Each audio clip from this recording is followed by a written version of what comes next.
Okay, we're talking about the Twilight Zone, and the one episode we haven't talked about yet is 90 Years Without Slumbering. That was such a disaster. The Twilight Zone died with Buck Houghton when he left it, for my thinking. I had met Burt Granite and listened to them talk about the hour-long show. I'd met with Rod Serling and the other writers in a restaurant called the Bat Rack in Santa Monica, where Rod was known and where they all had steaks and talked for a while about how the powers that be had decided it was going to be an hour long, and did they have any material, because he'd love to get started on it. And Richard Matheson had some stuff to talk about, and Charles Beaumont pointed to some of his longest short stories. And they were quickly satisfied, and he turned to me, and I did not have an idea for an hour-long Twilight Zone episode. I knew a lot of ways to do it as a half hour, but none of them were extendable that I could see. So I didn't approach them, and I watched the hour go by, and then it went back to a half hour with Burt Granite. And I met with Burt Granite one morning with a couple of other people and talked to him, and he let us know that he was going to go ahead with the Twilight Zone, and did we have any scripts? But there was no eye-to-eye contact, or I didn't get a feeling of that I knew the man, although I respected him a lot. And then in came Hirschfield or somebody, and then finally Bill Frug. Now, by the time we got to Bill Frug, I had submitted 90 Years Without Slumbering to the show, and they had bought the show.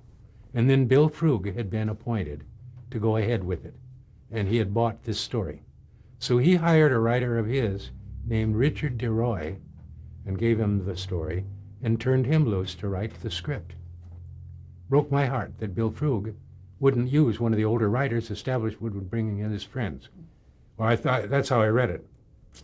And when I saw it, I wasn't really thrilled with the way it came out. It didn't seem to have the spirit of the one that I thought I would be doing. So, as a exercise, it was disappointing, although the actor was perfect.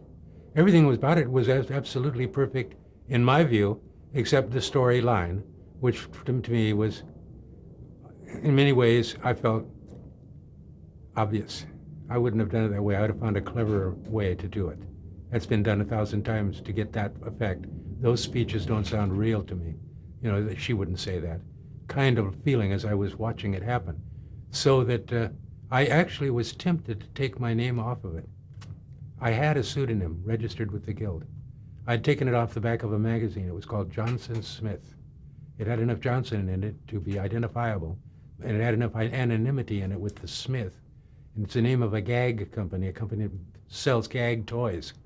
You know, plastic vomit. It looks like the dog threw up on your rug. So, Johnson Smith, and I was thinking of giving the name, putting this on the title, and still collecting the residuals because it's a registered pseudonym, and I'm entitled to do it. And it would have been a way to punish them. But then at the last moment I said, oh, what the hell. And it's, as you see it, it appeared on the screen with my name on it. But I don't really feel it's my story. I put my story into my collection of these scripts and stories without that script. But all in all, the fact that there are 8 of them, that 4 of them are adapted by other people, that I've collaborated with Richard Matheson and Richard DeRoy and Rod Serling, it's all this stuff.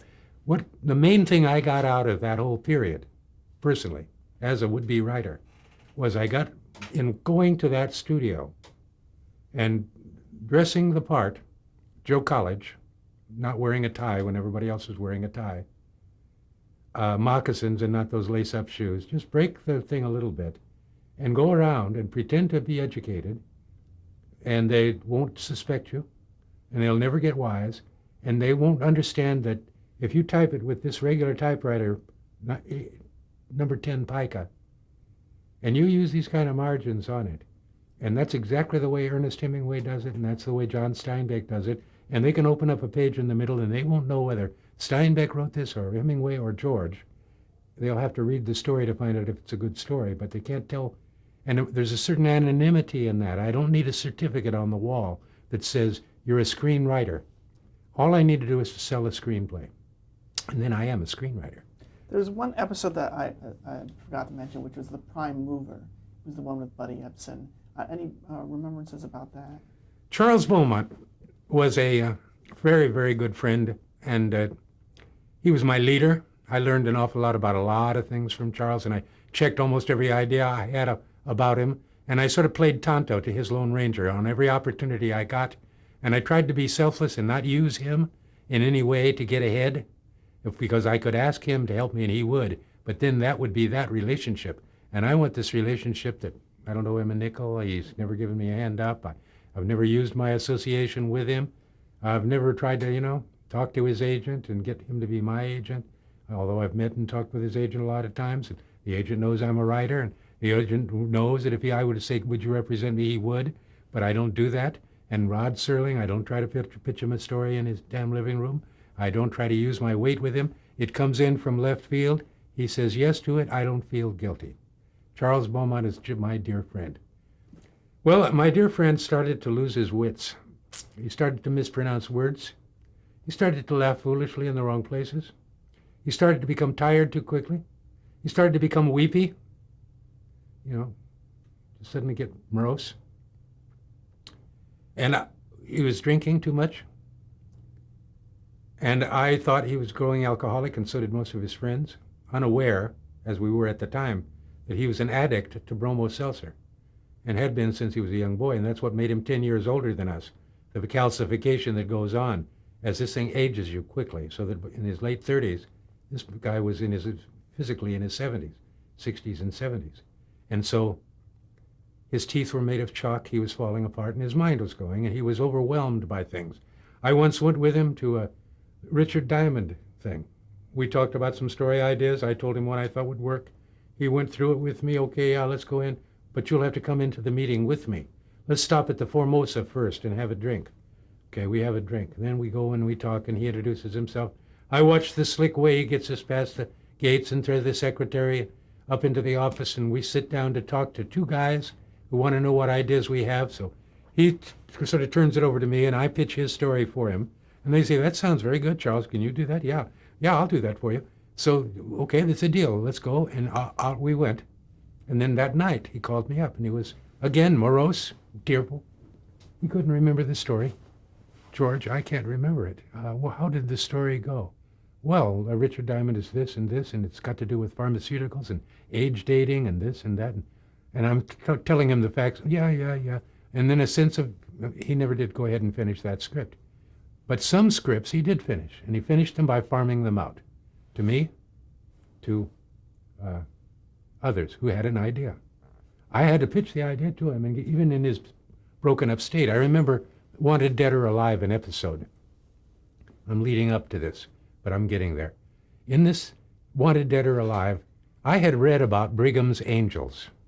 Apparently it was that when Brigham Young brought his Mormons out into this great big desert, that the bandits and outlaws would come in and raid these little Mormon outposts and steal them blind and beat them up and rape their women, run off their horses and everything. So Brigham Young called in the elders of all the villages and said, I want your town roughneck. There's one incorrigible, overweight kid who thinks he's too smart for his own good in every damn community, and I want yours. And I want you to send him here to me. And they did that, and this flock of people came together, and he made a special cadre of like super police out of them. He called them Brigham's Angels, and he used them like the mounted police. If anybody raided and harmed a Mormon, and they reported it, then he would send out an angel. And the angel would take down the facts, and if somebody rode in and rode out, he'd follow them. And if he didn't report back, they'd send out another angel. So the outlaws quickly began to find out that even if you laid back and you killed the guy they sent out to get you, then they'd send out another one. And if you killed that one, they'd send out another, and you'd always be looking over your damn shoulder. And that was with the psychological advantage Brigham wanted. So I thought this backstory of Brigham's Angels would make a good Wanted Dead or Alive. And I told Chuck about how he could use it. And he did. Through me. He hired me. He paid me $650 cash. No residuals, no name credit. Just, you're a ghost. I was grateful for the work. I didn't feel abused or hurt. I had talked the idea up in one afternoon, and I wrote it in 2 nights. And it's a pretty damn good script. And I turned it over to Chuck. And Chuck dutifully took it through his typewriter and changed it enough that I would feel it was changed without really seriously changing it. But he glossed it up so that when he turned it in, it had great authority. And it was filmed, and it turned out to be one of Josh Randall Steve McQueen's better episodes in the series. But that was me doing it for Chuck. Well, at that same time, he was saying Twilight Zone, and I need a story, but I don't have a story for the Twilight Zone. And I said, well, I've got a story for the Twilight Zone. And I brought out my outline that I was working on. And he saw this thing, so he bought the story. So again, he paid me $600 flat fee just for the story. But I said, I'd like to have name credit at least. And he said, I will tell Buck Houghton that it's your story. Okay? And I said, fine by me. And I gave him the story, and he wrote The Prime Mover based upon my story. Now, he moved it from a rural little area into Las Vegas or into Reno, where there was actually gambling going on.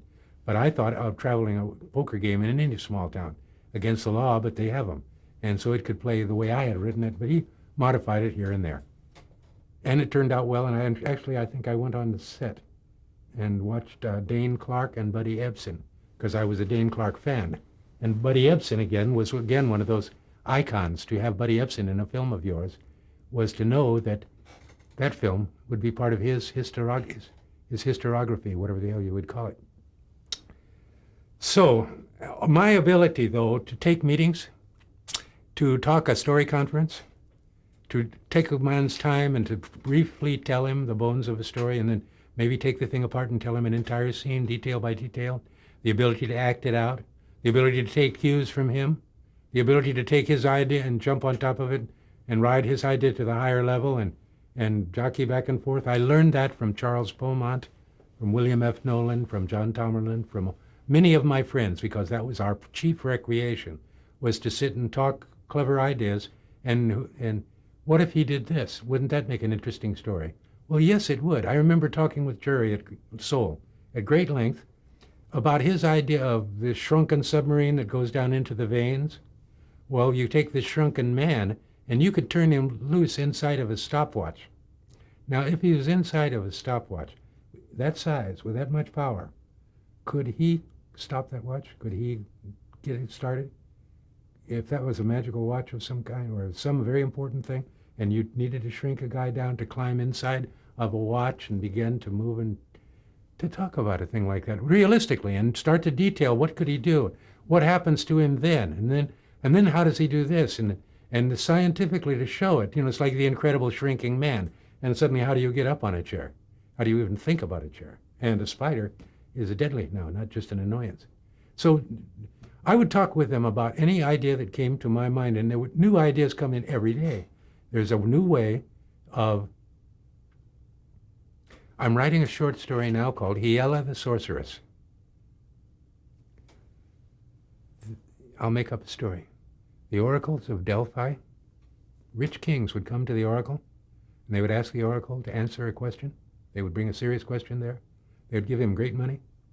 The oracle would answer their question for them. The oracle was a sorceress. They would bring her out along with her retinue that took care of her. They would suspend her over a crack in the mountain, deep inside of this cavern. Out of this crack would issue these vapors. She would breathe the vapors. At a certain point, they would bring her back up again, and they would sit her in her chair.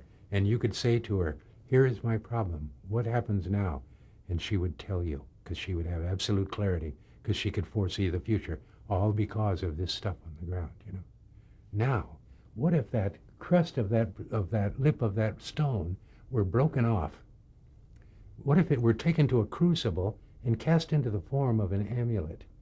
And anyone who took this amulet and breathed of the amulet would have the power of the Oracle of Delphi, see?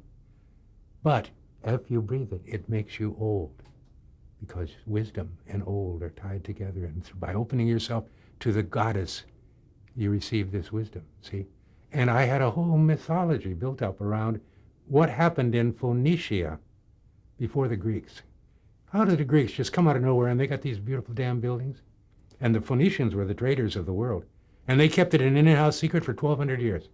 So for 1,200 years, these guys were traveling all over the globe, founding half of the cities in Europe and across the Mediterranean and into Africa and every place, the Phoenicians, and we don't know a damn thing about them. How come is that? So I'm free to make up myths and legends about the Phoenicians. And the first story is about Hiela, the sorceress, and how she came to be Hiela and what it is that she does.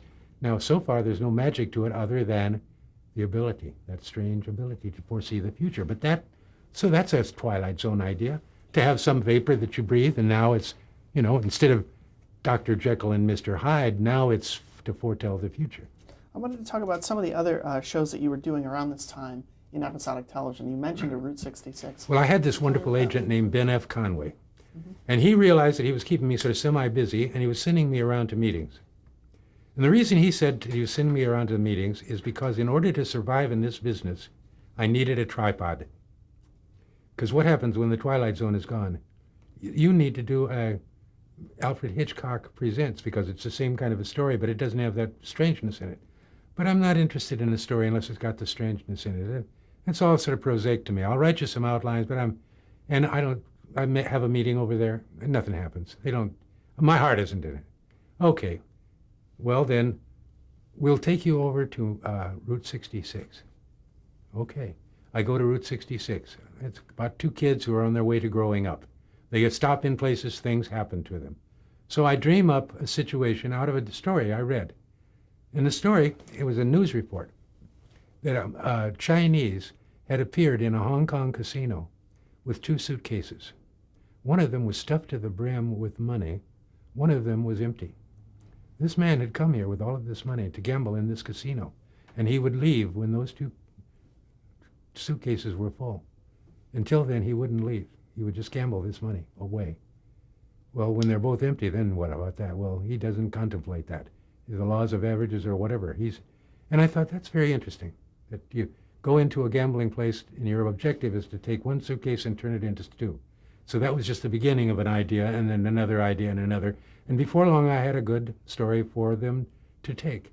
And so I said to Bert Leonard, who interviewed me, what I thought my little story was. He said, good, go do it. I had the assignment that quick, just because my agency connections, and I had a very lucid story. But it's interesting that while I was waiting for the meeting, I met John D.F. Black, who was the story editor, associate producer of Star Trek, the first season, and a heavyweight writer of episodic TV. So he's there seeking a job. And I expect him to get a job, because he wants to do a story about the wheat fields and bucking sacks of wheat and all that. And I can see he's thinking of Mice and Men by John Steinbeck, and that's what he wants to do. So I say, yeah, okay. And then I go in and I get this job. Then he turns me over to Howard Rodman, who is another excellent writer, but a writer and not a producer. And Rodman says to me, look, so we can get acquainted, why don't you just go write me a scene? Take a scene from anywhere in the story, pick it up, expand it to 6-8 pages, come and let me see it before you go all the way. Because nothing's worse than getting a script and it's all wrong, but give me a piece. So I went and I wrote the 6 or 8 pages, and then I wrote the little summary of the storyline that leads up to the 6 pages, and a little summary of the storyline that leads to the end, and turned that into Rodman. So then, okay, now it's a deal. Rodman's eating 2 hamburgers in a little place just outside of Columbia Studio, where we went from his office to go eat these hamburgers while he listens to my ideas and reads and stuffs through these pages, getting stains on them. And he says, okay, kid, go do it. So I go off and I write a Route 66. And then I go to Virginia City, Nevada, where I watch them shoot part of it, and to Reno, where I stay in the Mapes Hotel, and I talk with Walter Matthau.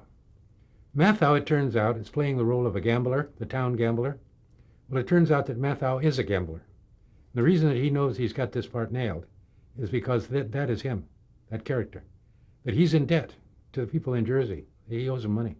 That he's doing part of the money that he's making from this gig is going to pay off that debt that he got from gambling.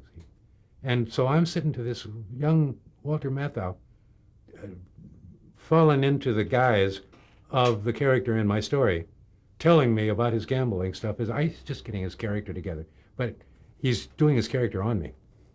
And finally, as I said, he comes and he says, I don't want it to be 11 the hard way. I want it to be of which there ain't no such animal. And he said it that way. But anyway, I got a chance to know him. The title of the episode is 11 the hard way. It is called 11 the Hard Way. Mm-hmm. And it is essentially the story briefly told of a town that was a thriving little mining town. But a big freeway went by, and they didn't make a little cloverleaf to come up to this town. And the old highway that did go through this town is abandoned. So all of the business that they had coming to the town is dead, and it's a unique environment, and like Virginia City is. And so they realized that if they could only have an off-ramp, if they could build with their own money, and they could get part state money, but they could build a cloverleaf that came to the city, and they could put a sign out there, then people who don't want to could come in here and they could enjoy the town, and they could thrive as a tourist center because of the quaintness of their damn place. It's at least on life anyway. So they take all of their money out of all of their mattresses, and they put it all together. And now what will we do with it? There's not enough here. But this is Nevada, right across the border. Why don't we take Sam, the guy who wins all the poker games that organizes, give the money to Sam, and Sam can go off to Las Vegas with it, or to Reno, and we then, and they say, wait a minute, who can trust Sam? So let's go get the town banker, Edward Andrews. We'll put the banker with this reprobate, and between the two of them, maybe our money will be safe. And they swear them, and these two guys go off. They no sooner get to the first diner than somebody lifts the suitcase and is gone. But Buzz and Todd are there. And Buzz and Todd see this theft taking place after the teaser. And because all that is the teaser. And they quickly jump in the old Corvette, track the thing down, rest the thing over, take the goddamn suitcase, come back, and the guy's looking around for his suitcase, and they bring it in and they give it to him. He's already lost it, and they're angry. Well, Buzz and Todd are going to Reno too. We'll follow you. And they jump in the Corvette, and they follow these guys. They meet them in the hotel, and they're there at the beginning of the gambling, and as a consequence are helping keep an eye on the luggage because they know it's full of money. And it's the story of them being helpful to these two people. And it's the story of these two people. One of them is an expert with numbers. He's very smart, but he's naive, and he knows nothing about gambling. This one knows everything about gambling, but is on really a bad streak, and he's just losing and losing and losing. And I guess my luck is shot. He knows it, and he gives it the luck to this other guy. This other guy starts to throw really good passes, and is starting to make an awful lot of money. But before long, he doesn't know how much is in there. All he says is win, win. And then it wins, and he squeals like a child, and he rakes in some more chips, and he pushes some more out, and he's doing a bet some more. How much is in that bet? How much is here? You don't even know anymore because you've got the fever.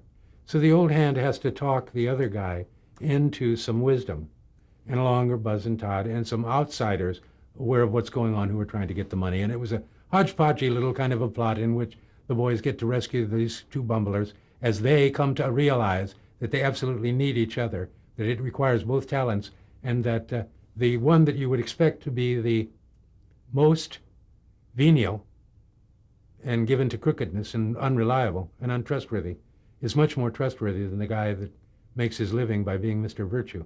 All because of when personality comes out, that much matters much more than conditioning.